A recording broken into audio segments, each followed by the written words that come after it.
Power panel, journalists Judy Licht and Lynn White. Thank you both for being here. So before we begin, I wanted to just mention a little bit more about what both parties said. These 4 jurors who spoke out today in a statement also said, "We did what the law required us to do."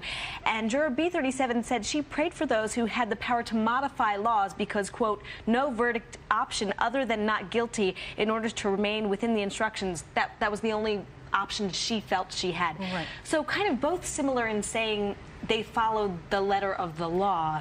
Your opinions on that? Did they have another option under Florida law? I think the state overcharged. First of all, I think that he should have been tried on manslaughter charges as opposed to second-degree murder.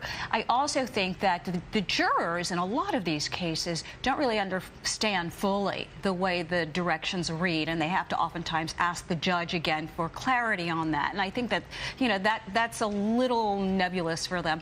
But this was a huge case, and according to the first juror, B37, 3 out of 6 wanted to convict. One we're hearing today may have wanted to bolt the jury. It got that chaotic and that close for them.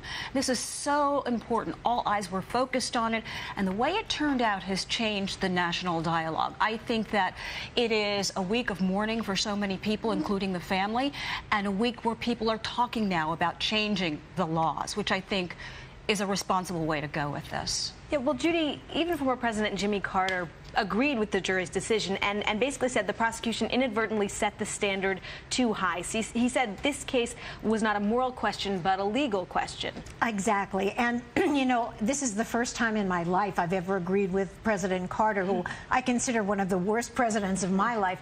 But seriously, he is correct, I think. Legally, I don't think they had an alternative. I agree with Lynn. I think that the prosecutor was reaching far too high. This was not a case of murder.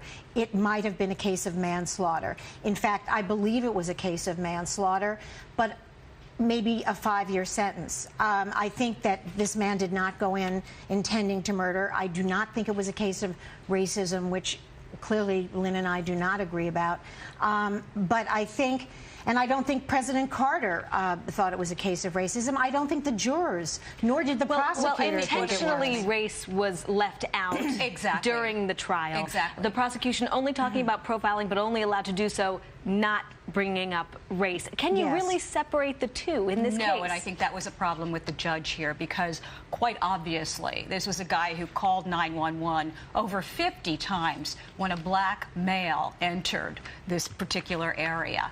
And to me, that's profiling. And when we heard the 911 tapes that were allowed, they get away every time is what we heard. And we heard he looks like he's on drugs, he looks like this, he looks like that.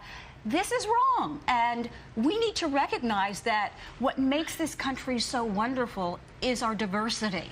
We need to appreciate that as opposed to fearing that. Lynn, Judy? I would like to point out, you're right, I couldn't agree more. I think this is the most sensitive case, and I think that there is a humongous amount of racism in this country, but in this specific case, it was not what was happening. In fact, the problem with racism in this case was caused, unfortunately, by an NBC local station in Florida, where I read the following.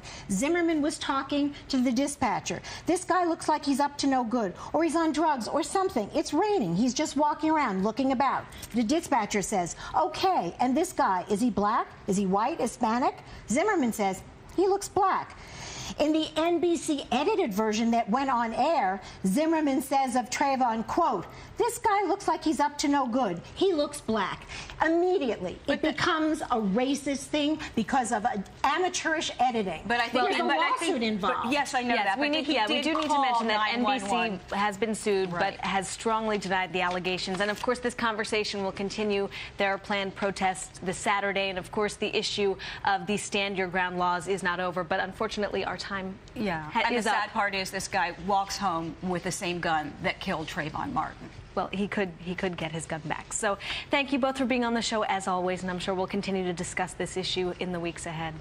Serious questions tonight when it comes to how local charities are spending the money they received as Sandy-related donations. New York State Attorney General Eric Schneiderman released a preliminary report today that shows $575 million was raised, but only a little more than half has been spent. Where did the rest of the money go? News 4's Andrew Siff has the details. Firefighter Kieran Burke knew when his house was burning, and he captured this incredible video the night fires decimated Breezy Point, destroying more than 100 of his neighbors' homes. That painful days lay ahead. We've been forced to live a double life, essentially, because we're in displacement homes, living a displacement